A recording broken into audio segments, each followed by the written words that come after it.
begin. Welcome everybody again to the last episode of our season 4 of Learning with Syeyutsus. I'm your co-host Ted Cadwalder, along with my pal Stephanie Johnson, our other co-host Samquat and Lawrence Mitchell from Ngaroimata Nation. He's away at University of Victoria on the south end of our island at a language conference. We encouraged him to gather all of his language participants together and join us, but I don't know if that'll happen. But if it does, we will make room for that as well. As I mentioned, this is our last show of our series 4, our season 4 of Learning with Syeyutsus.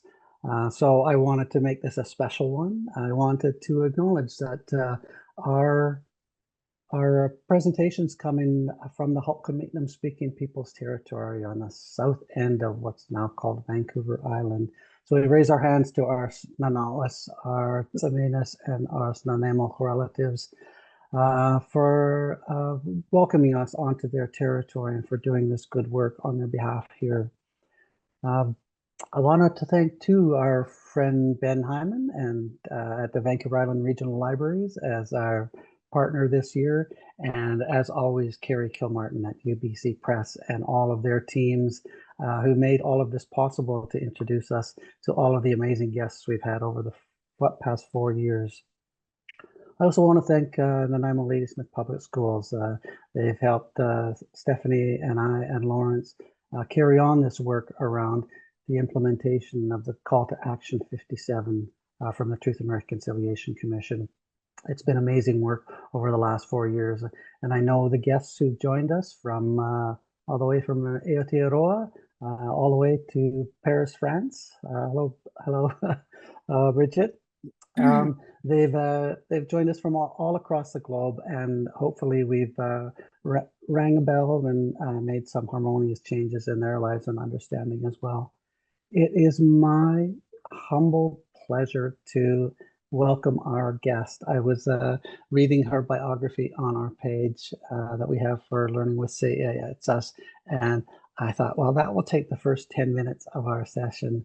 But Dr. Tina Fraser has been on long-term loan to us from Aotearoa to British Columbia for quite some time now. And while she's here, she has carved this beautiful path of helping us figure out different ways of being in the world. She's raised the voices of Indigenous people into education, into healthcare, and into all aspects of what we're trying to do around systems change, around understanding how to be in the world in a different way. She is a Maori scholar of renown. When you have something in your mind and you're thinking about scholar, you should go back and read the biography that we've shared here and go, oh, that's what scholar means. So we thank her humbly and so appreciatively. I know Lawrence would say it beautifully in Ho'okamitnam, but I mat Syeyutsus. Thankful, beautiful work. So hi, Dr. Tina Fraser, and welcome to our show. Okay, should I pop up the PowerPoint? Yeah. For Yes? sure, yes. Okay, I'm just so everybody knows, I'm a button pusher, but you know, we'll see. You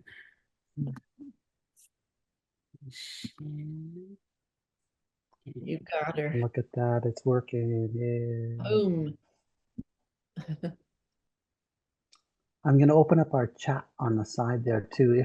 If you have a question for our guest today in our audience, please pop it into the chat, and given time, I'll ask Dr. Tina her thoughts on it. Okay. So thank you very much. And first and foremost, it's critical for me I'm a weaver anyway, and a weaver of words, but a weaver of korowais, which is the cloak, and weaver of the phorium tanix that you see in front of you, And that's just weaving in different perspectives at the interface of teaching and learning. And we're going to talk a little bit about that, because that really goes with the Truth and Reconciliation of 57.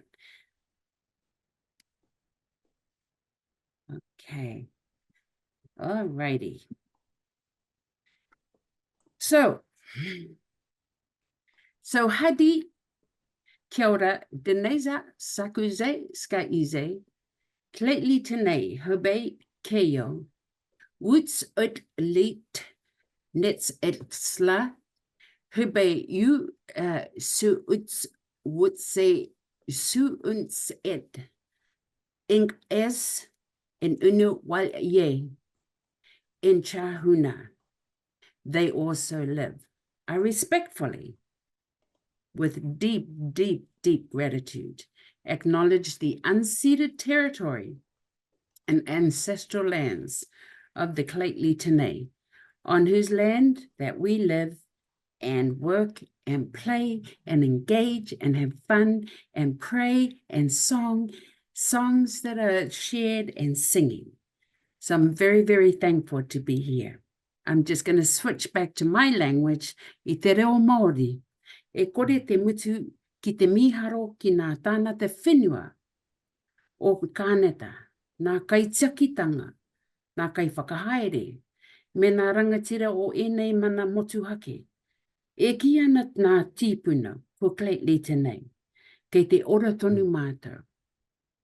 So, I just acknowledge once again, and I cannot stop thanking the people of Kletli Tenei, because they are the stewards of the land. They are the caretakers of the people since time immemorial. And they connect to their ancestors, much like every other Indigenous people, when we talk about people, place, and land. In Chahuna is that they meaning our connection to the ancestors, continue to live.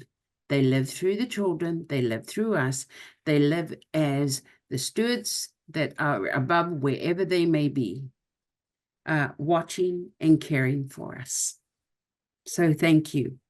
What you see in front here is our logo. So creating space in education. So the logo for the School of Education at the University of Northern British Columbia. And it's about people, place, and land. The importance of making the connection, but also incorporating who we are as a people. Because the big question is, who are we? Where did we come from? And where are we today? How are we to move what we have learned from yesterday to move forward? What do we do? What are we going to say to our young ones? And how do we move all the information? There's so much information to learn. And that's what this represents. The house of learning, te wharewanana, the higher learning, represents the people looking beyond the horizon. The horizon allows us the opportunity to say, you know, we've done what we need to do, but there are other possibilities once we reach the top of the mountain. We have the feathers, our beliefs in the birds, the prolific birds that brings the beautiful music, the sounds that flies and keeps an eye on the land, and that making that we make sure that all the information that we pass on is going to be in a good way. The good way where our people can heal, where the place needs to heal with the environmental changes, and where the land, where we have to leave the land behind once we get of a certain age, and once we cross over, the land must remain in its best state, in its best shape, for our people to carry on, for all the people, because everybody depends. It's like an oxygen tank. We need it. You know, we need it to breathe, to allow us to breathe. If we have the environment and it's going to change us, that's what happens. We have to make sure that we don't even need those tanks. We have to make sure that the animals are taken care of because of their of our relationship with the animals. And that's what the people, place, and land is. So just a little bit about myself, and we'll talk, I'll share a little bit about the book. And I do want to take a few minutes, just a minute or two. I want to acknowledge my very dear friend, Caroline Kenny, who was Choctaw. She was, I always, I used to always call her the ho-ho child because she was Navajo, Idaho, and I'd go, you guys are just such happy people. Christmas time must be very exciting. And she goes, it is, it is. And, but I want to acknowledge her because, she was a woman and leader, and she was, very, very well respected by the Coast Salish people, by the Haida Gwaii people, and she spent a lot of time with the elders and a lot of time learning about the people because her roots are from the States.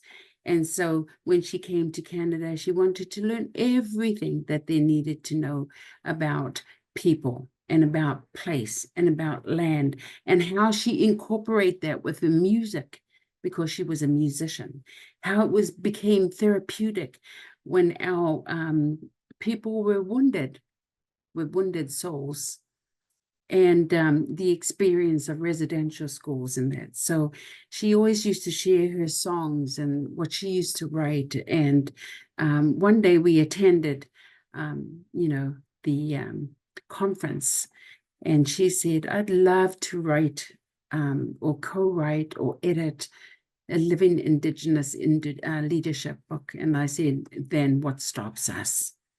And we were at the conference where we just say, we just go into those conferences, let's just move around and let's ask people. And that's what we did. A lot of people we knew, but that's what we did anyway. So I do want to take the time to acknowledge her and what she had shown me. And she was a leader in herself. She was that Indigenous leader at Simon Fraser. And she was a person that you could go to when you were frustrated with mainstream teaching. So I want to talk about introducing myself. Indigenous people, they're such fun people, we are so hilarious, because every time I've gone to meetings and they go, oh my gosh, Indigenous people, they take forever. Māoris are the worst. They take forever to introduce themselves. But when we're looking at truth and reconciliation, we have to situate ourselves. We really do. We can't start from a mid-sentence. We have to go back into history. We have to take the genealogical and the geographical, and we have to tie them in together. Māoris always do that all the time. It's just like, oh my goodness me, we're here for not 20 minutes or an hour. We're here for a very long time. So, but just you see in front of me, I have to begin with existence, which is my ontology, which is my epistemology, that strands of knowledge, things that I have learned, things that I have taken, and things that I was able to carry it over to Canada to work with the Dakar Nation. So on the left side, my left side, you will see my father's genealogy.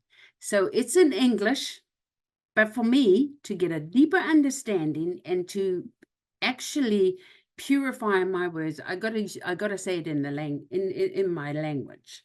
So this is my father's genealogy. So I say te whakapapa, and I'm not swearing, but te whakapapa o toku papa. Ko mauna pohatu te mauna. Ko ohine mataroa te awa. My river is ohine mataroa. Ko papakaina te whare tapu. Ko kaurakino te whare tipuna. Ko Ngāti Kaura te hapu, ko tūhoi, te iwi, ko mā tātua te waka I haria mai mātou, mai I Hawaii nui ki Aotearoa. E ko Tina Ngaroimata Fraser tuku ingoa. Te taha o tuku māma, ko hikurangi te mauna, ko rangataiki te awa, ko waiahau te whare tapu, ko tama ki hikurangi, te whare tipuna, ko Ngāti Haka Patuheuheu, nā hapu, ko tūhoi te iwi, ko mātātua te waka, and my name is still Tina. Now you understand that my name had to stay as Tina because a lot of people couldn't understand and couldn't speak in the 50s and the 60s my language. So it was just like, okay, let's make it easier. Instead of calling her Ngaroimata, let's change it and find a name. Tina is okay. It's all right. It's not that hard to pronounce. What you see in front of me is my existence. You see, I started from the mountain. So from the mountain, I come down to the rivers on the side. And the people from Aotearoa that moved to Aotearoa from Hawaii Nui makes the connection to the constellation. The Southern Cross, our constellation where we were guided by, well, supposedly prayers and, of course, incantations and songs. Of course, you always have the rangatira, standing in front of you in the canoe and that. They couldn't have moved too much because it would have, tipped over. Well, I'm not sure if they were strong swimmers, but I'm guessing that they were strong swimmers somehow because I'm thinking, well, they managed to sail from Hawaii all the way through down to Aotearoa. And so what you see here is the story of Maui. Maui is the one, he's our deity. He's the trickster bird. And he's the trickster of supernatural. He was the trickster of everything for Māori people. So when you see Māori people, they are wearing the moko on their face. And what I have here is my tāmoko. My tāmoko, it represents my ways of knowing and being and following leadership and mentorship from my great-grandmothers. My great-grandmother on the right-hand side is my French grandmother and my Scottish grandmother, and on the left-hand side, she was my Scottish grandmother and my Māori grandmother, great-grandmothers, and my Māori side. And then, of course, there's my son and my daughter over here, and then there is my twins, and then my older children, my older daughters, and that. So it's my story. It's telling you about my life. So that's Maui. So Maui was that trickster. He was the little brother that said that he could fish because he knew how to fish and his brothers didn't trust him. And of course, he hid in the canoe. And then, of course, when they went out, the brothers came out and everything was fine. The brothers thought we're going fishing and we can come back with lots of fish. While Maui was very, very smart and quite the trickster. But anyway, he used his great-grandmother's whale bone, the bone, and then he used it to hook up Aotearoa. So that's why you see the North Island and the South Island there. This person on the right-hand side is my father, and his name is Ranapia Vincent. Of course, Vincent, I think somebody gave him that name because I don't know. But anyway, and he came from a long line of chiefs. So just to sort of set the context, women are not the matriarchs. In New Zealand, we're egalitarian. So when the men went to war, so did the women. Now, who made the weapons? It was the women. Who tells the stories and holds on to the stories? It was the women. So yay for the women. We've got good memories, and and while the men, well, they had their roles and responsibilities. So that's my connection, folks. That is my connection to introducing myself to you folks, because I can't see you, and I don't know if you can see me.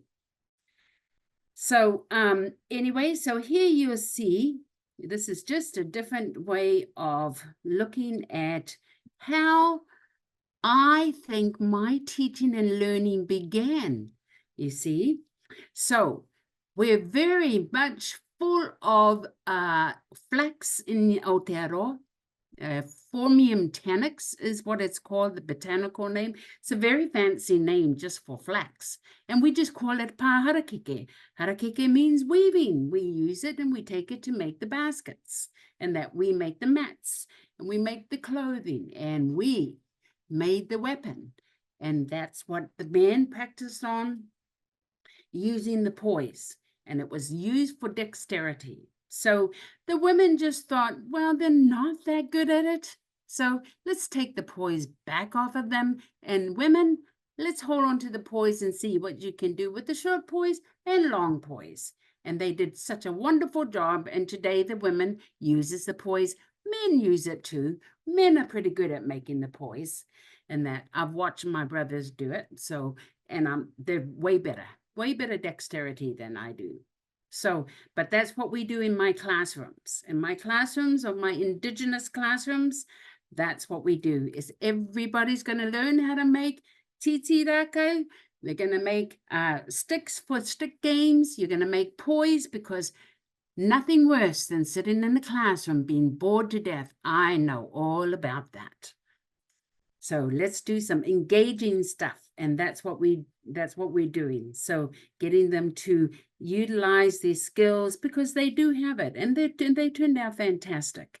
So that's how mine began, through the looking, through the listening, and through learning. My great-grandmother, who's on the right-hand side next to the paharakeke, she died at 103. Now, I always say to my students, please check on me. I do not want to die at 103. I just want to, be happy and wherever I may be. I want to be blessed with the knowledge and with the people and with the land and with the place that I've been around. And then in the black and white picture is my great-grandmother, who's got the moko like me, but it's not the same. Her journey was very different back in then, because she was born in 1876 as well. But I knew her stories, because she shared those stories.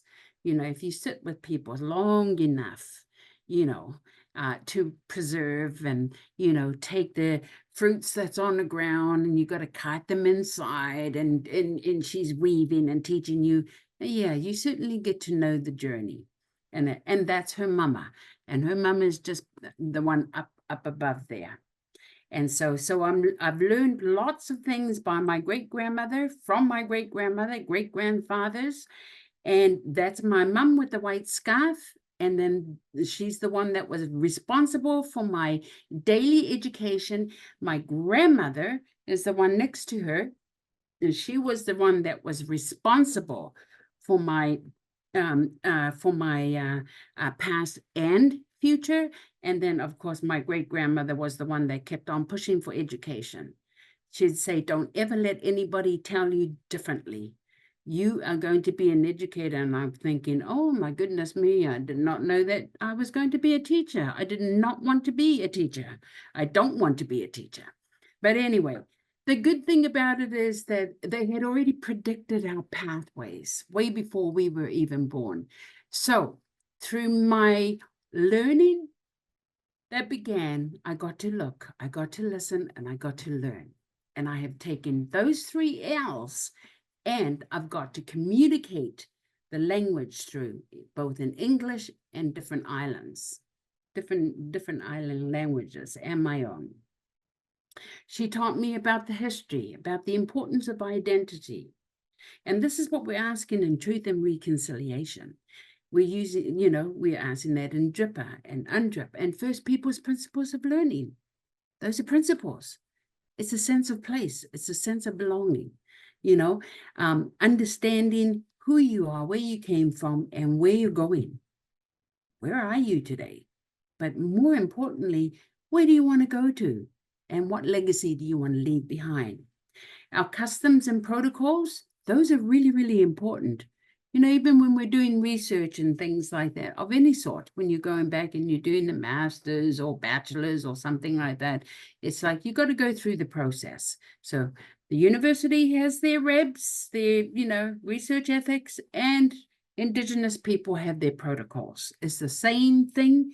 It's just that ours go a little bit deeper because that's where the respecting, and that's where we start to talk about all the R's that is involved with a person that's going into another territory, working with different people. So we have a look at the protocols, we look at the traditional settings, and we sort of get a sense of, you know, what's right, what's wrong. The most important thing is asking.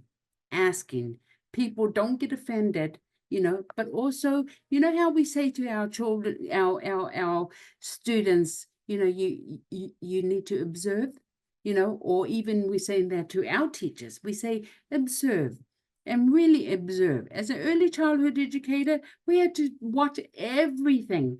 Take the pencil from the right hand, put it through their fingers, put it on their head. We had to watch all those sort of things. And it's just good observation. So you're not missing out on anything. But the other thing that goes in is the prayers, the philosophy, and the theology that's embedded in. So, and that's important. But what's more important is taking these prayers, the incantations, these songs, the dance, these proverbial sayings and the stories and the knowledges. And what you're doing is here's some of the theories that goes with it. And that's great. And you're moving these theories to theorization, moving it to a different stage. What's really important is transformative praxis, the praxis that's happening in there. That's important. So if we can transform the hearts and the minds and the bodies, that is really critical. It's a good way to be working with our students. And sometimes humility, you know, when we just sit back and we're watching, because that's what our elders used to always do. They always knew what you were going to be when you were a kid or when you were younger, or even before you were born. You know, they had different things. We were always a discussion. Everybody's kids are always a discussion before they even conceived. I'm sure of it, you know. And then so, you know, in putting these, and that's the important thing, the story. So when we're doing storytelling in that, we've got to improvise. We've got to improvise. And why do we have to improvise? It's because we've got to use all our emotions. We've got to use our expressions. When they're sad, when they're happy, you know, and when you're confused, you do all those emojis. I'm not good at emojis. I don't even know how to use emojis, but I've seen them. You know, and experiential learning. This is the beautiful thing, that we have the opportunity to go outside and connect with the land, the understanding of land, not just because the land is just the surface. And it's just like, for us, it's just like to theoretically understand what's under the land. You know, how deep can we go in taking our knowledge? It's much like this, and Indigenous people are great at using metaphors. I can see the lake there. What I don't know is what's inside the lake. Okay, some people have Ogopogo, you know, we have our Taniwha.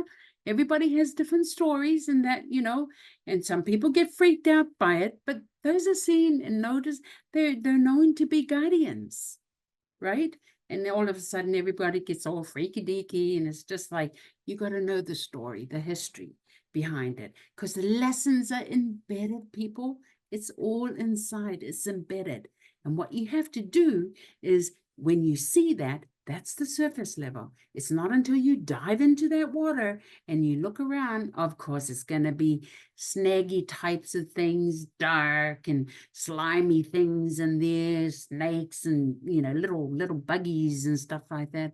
But you know that there's things there that you actually didn't see when you were outside of the water. But when you're diving in, you come back out, you become enlightened. You become enlightened because you did not know that there was a purple rock in there, you know? So those sort of things are very, very important to have that understanding, that land, the connection to the land, everything that's embedded in the land, the history, the stories. If trees can talk, what sort of stories would they tell you? Right? So if you think of the residential schools and you think of the environment and you think of the trees all around the residential schools and that, you always go, what do the trees see? That's Mother Earth in action. So it's us to listen, the environment, our ecosystems. Was the water always like that? Why are the salmons changing? Why is it that the colors are changing? Could it be that the environment is changing? You know, what about traditional medicines? Why traditional nowadays? When you see dioxins and the toxins floating in the air, why would it be traditional medicine? But it's the values that goes with that. So when you have a devil's club, would you be able to look at it the same way as your grandmother or great-grandmother may have used it? Probably not, but it has some sense. It has some purpose. Taking the sap, having a look at the, different ferns and that and applying that. Would they do the same thing? Probably not, because the environment has changed. What about the animals? Why is it that we now see up north here, we see the kind of the moose has changed its color, and here's the latest thing is the excitement of people all over the world when there was Aurora Borealis. And you see all the different colors and they go, oh, isn't that beautiful? I had family from Australia and New Zealand go, oh, did you see the Northern Lights? I sure did. But you know what? You guys are Southerners. You should not have seen the Northern Lights. That's for us to see the Northern Lights, not for you. So what does that tell you? Oh, okay. Yes, no, it's not meant to be candies. Not meant to be candies. The elders reminded you and had warned you years ago. And they still continue to do that. So that experiential learning, seeing the colors, what does it represent? And you make those connections to abalone. Anybody, if you've ever gone to the ocean and you see the abalone and you cut the abalone off the side of the rock, well, I was always holding the bag, not touching the abalone, I was always the bag holder, and the boys throws all the abalones and stuff and made me pack it. Not just me, but the little girls that's in the family, make them pack it. And then you see the colors in that. But the outside is the rough. That's how, that can be seen as the struggles of people, our social determinants of health, everything that's been talked about, not enough good water, not the dwelling of housing, the health, different, everything that we see now, everything that's mentioned in Truth and Reconciliation.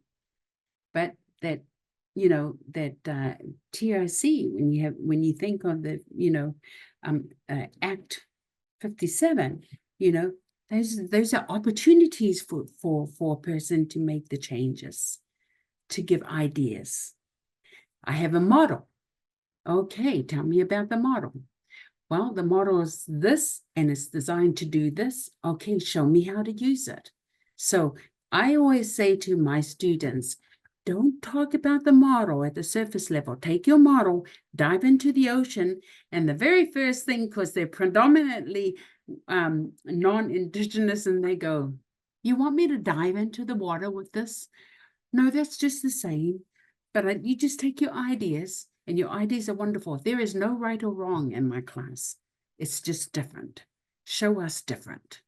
And so anyway, so that's we talk about all this, and then we look at practicing how to weave. It's good for the hand-eye coordination. It's good for your fine motor skills.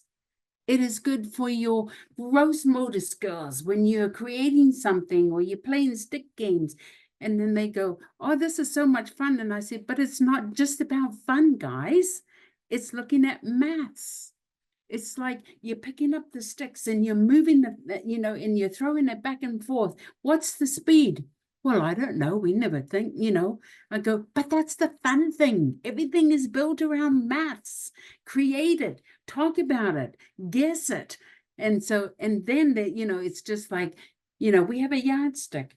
So one of the students said, a yardstick, isn't that cool? And I went, yes, I was punished for writing left hand in my class in 1960. And that's how I learned maths, was because I knew it was a yardstick of some sort. So they go, oh, wow, that's exciting.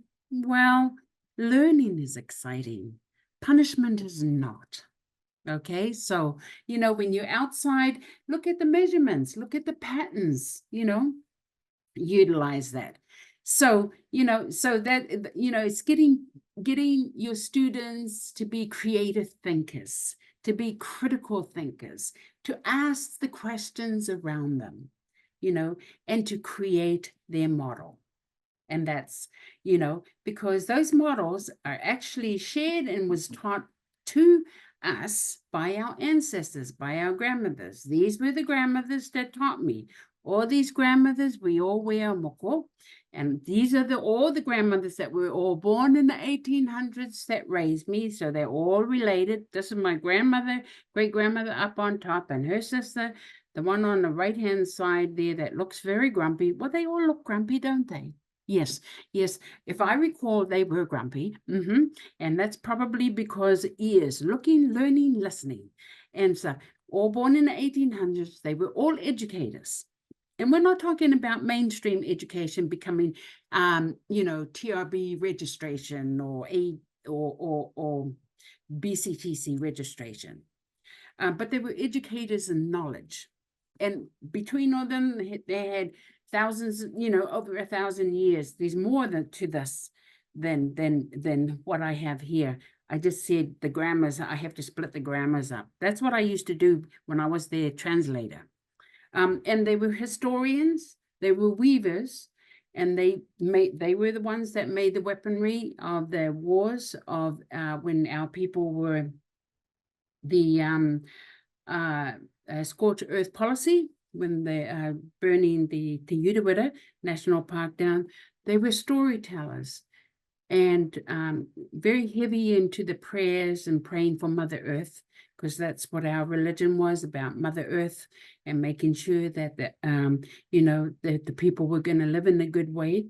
They were knowledge holders of many things with all their skills. If one couldn't do it, the other one could. They were strong social activists. They were in our community, started Māori Welfare Women's League.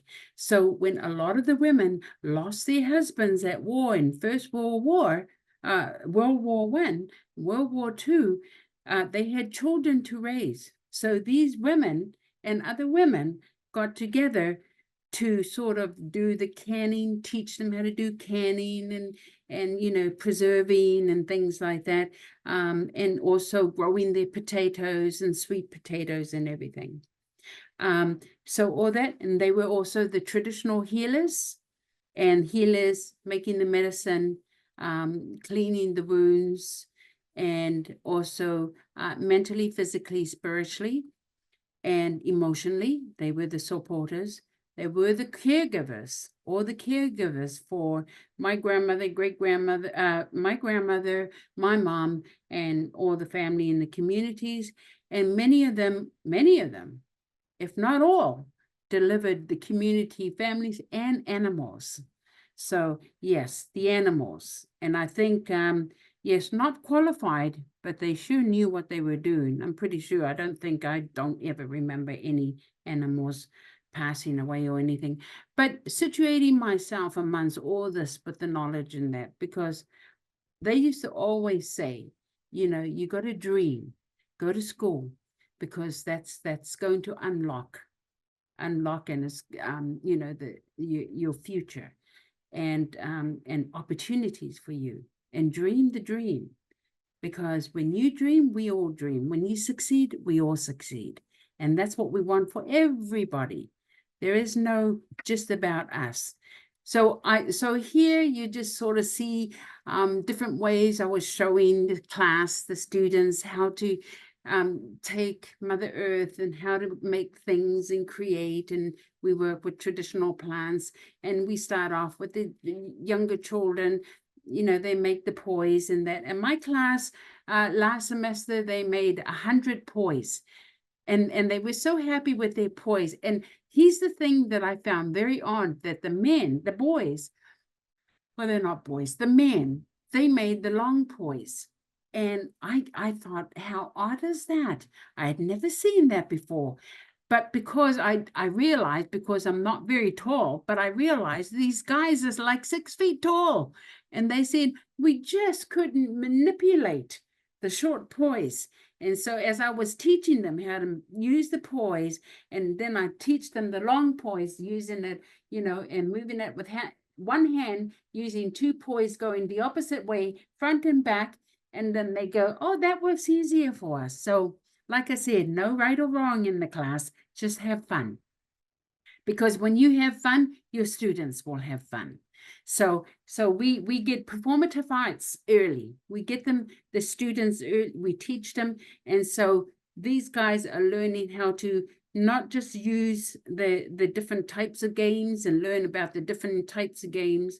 What they are doing is actually trying to create space for people who get bored in class. And rather than go to an alt ed or something like that, to find ways where they can keep them, if they're not making drums or making dream catchers or something, to find other ways to keep them occupied. And so one thing, and we're almost done, guys, but one thing I wanted to let you know is that, you know, when I think of transforming the hearts and minds, when I think of connecting theory to practice, and then moving the practice to creating a product. And the goal is, as I had mentioned, transforming the hearts and minds of the learners. So they would be passionate, again, about something that they can adopt or they can adapt, and they can kind of think about it as they get older.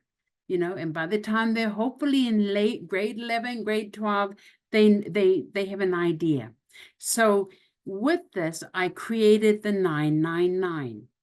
And with the 999, so I wanted to, you know, when the standard 9 came out, I didn't want it just to be the standard 9. I didn't want the First Nations courses or Indigenous courses just to be taught once or twice. I wanted it to be woven like a mat throughout the whole year, throughout the 15, 16 months of their learning. I wanted them to look at the 999 interwoven perspectives. That means taking the respect, relationships, and responsibilities, reciprocity, relevance, reverence, reclamation, reconciliation, and reflexivity, mainly because these words are interchangeable. And it gives them an idea of how they can weave the mats in with the First Peoples principles of learning that has 9 L's. And from the 9 L's and the 9 R's, they're able to do the 9 standards, which is the 9 S's. So I call that the 9 S's. And so it's just taking all this 999. And I always say to the students, now, folks, this is not my phone. This is not my phone. Okay. So don't call me on 999, you know. And I said, unless it's an emergency, but it's still called 911. So anyway, so this is why, the reason why I did this is so, you know, so that it gives the students an opportunity to find creative ways. And this is only one of many ways to have fun with curriculum, to have fun with the weaving in the class and bringing in different perspectives, whether they're from the community or out of the community, and that, and through that, you know, they're going to be building their own curriculum, but also I want them to think about, you know, the existence, you know, when they're working with their students, to think about the existence and to look at the values and to look at, you know, the knowledges, the strands of knowledges that we've just got to emancipate it. And this is how we emancipate it, by this, that, and the other thing. When we're looking at, you know, land-based learning or in classroom, and I do it through music, I do it through puppetry, and, you know, get elders. I make the elders and find elders that can come in to talk and share some of the stories through puppetry.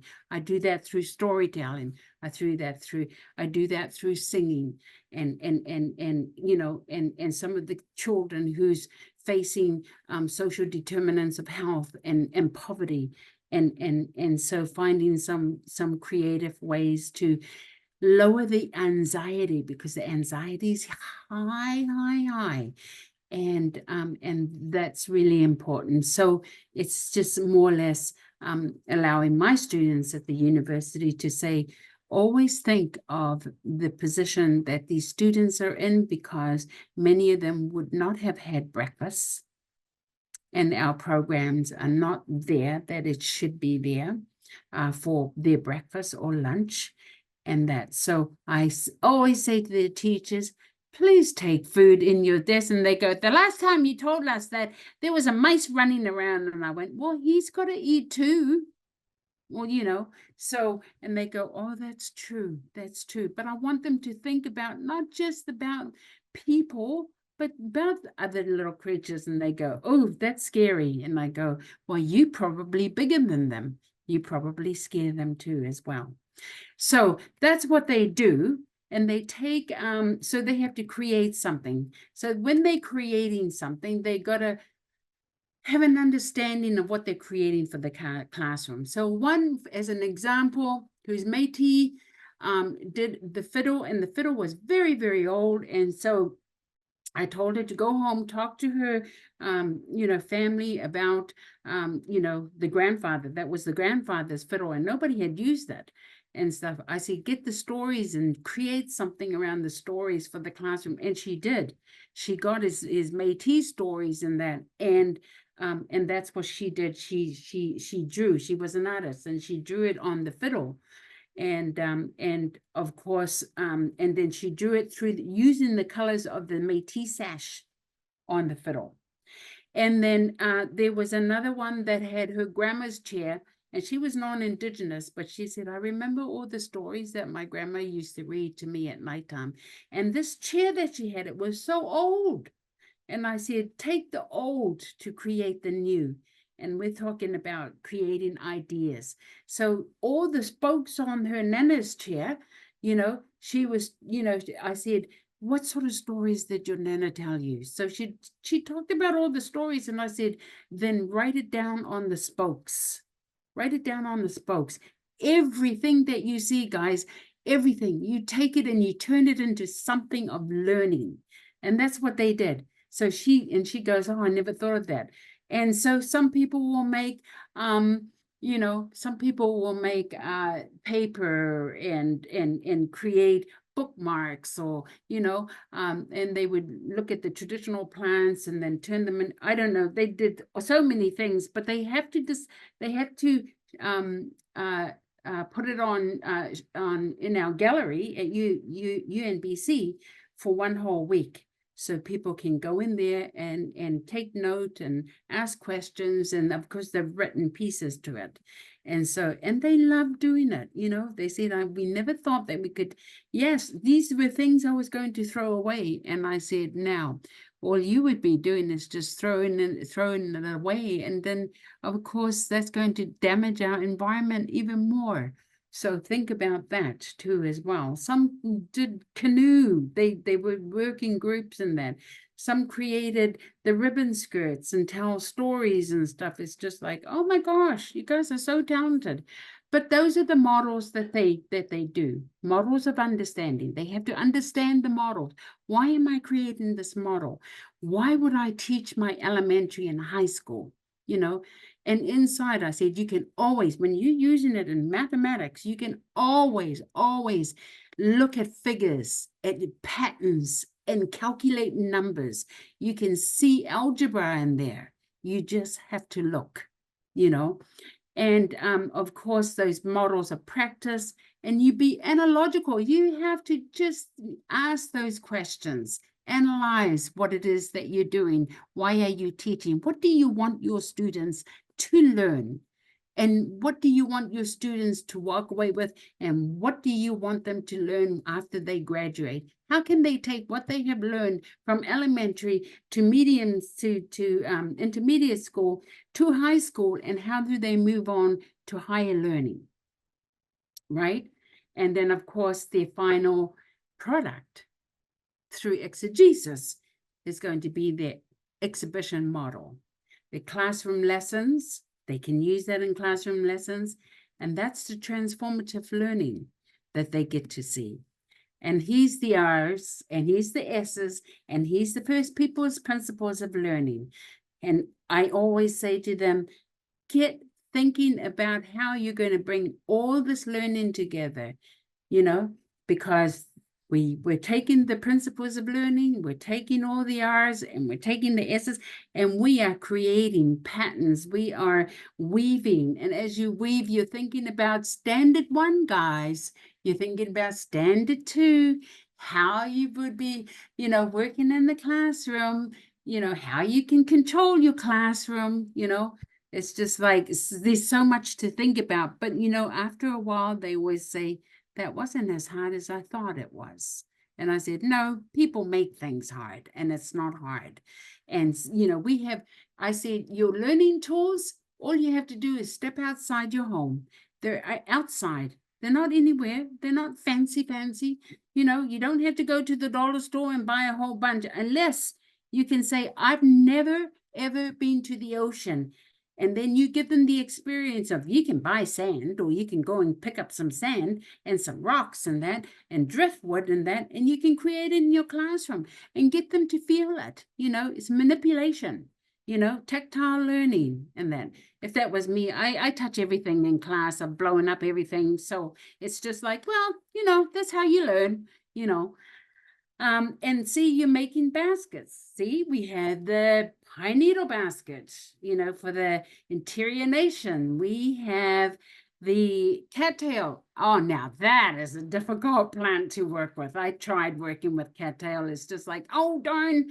But now I know how to do it. The eldest said, no, you've got to put this oil on and stuff. So, and then cedar bark, you know, the sailor cedar root basket, red willow, spruce, you know, silk tin, when they're making these sort of things. And it's just wonderful. It just gives them different ideas, and getting them to think about maths. It's in there. They think that you know, that Indigenous people don't have maths. They certainly do. Everywhere around them is maths. Everybody has maths. And so patterns when you're weaving, or patterns up on the walls and stuff like that, they're all coming in, and you can have so much fun with the patterns geometrically. And they go, it's just like, yes. So, you know, using bamboo boards, Formium tenax, or the flax and that, you know, you can make it out of all sorts. I said, you can take papers, you know, you can make your papers out of the plants, and you can use those plants in there to create something in your classroom. The students, you know, the students will just love that, you know. So we do this with all our partners all over the place. I get to show them how to do it, have so much fun. And I just want to close off with just this proverb. If you pluck out the center shoot flax, where will the bellbirds sing? Now, it will fly inland, it will fly seawards. If you ask me what is the most important thing in the world, I will say, or I will reply, it is people. It is people. And it is people. So that's one of the proverbial sayings that our Māori elders used to say, and that's what they strive for, these little proverbial sayings. Like for me, I think seek the distance horizons. I always use those in my class, lots of metaphors in my class, until they become closer and grasp onto those horizons that's close to you. There is your destination or your destiny. So when you're climbing up the mountain and that, yes, sometimes you might slide down, but at the end of the day, you're going to reach that, whether it's in your mind, whether it's in your heart, and you're going to finally get up the Rocky Mountains, Mount Robson, wherever, your own local mountains, and you're going to look around and you're going to go, wow, it's so beautiful. And all you have to do is look across on those mountains and you see our very prominent, astute face with their sharp cheeks and however you personify it, and you see the nose, and that I always look at that when we go through Banff Jasper. It's just that the faces of old that's ready to prepare you for tomorrow. So always look to the mountains. Always take care of yourself. You know, when you're looking at, be kind to the environment, and the environment is you, because we are the environment. And, you know, and better yet, you know, we are the land. The land is us. So in saying that, that is my very long hello, how are you all doing? Oh, Dr. Tina, that was beautiful. A lovely path from your ancestors to yourself and off into the future too, looking at the distant horizons and moving towards them. Thank you so much for sharing a bit of yourself and the work that you do. It is a long path, and we look at that distant horizon as we're working around how do we move towards reconciling all of the things that have kept us apart for so long. That tactile piece, making it simple, of putting your hands on it and getting to work, is a message that we've had from our elders and knowledge keepers along the way in this work as well. That deep connection to land, how you started, like the mountain, right? That belongs to you and you belong to it and you are the same thing. That's been a piece that's been taught to us along the way as well. That reciprocity of it's a reciprocal relationship that we have with each other and with the land, coming through the language.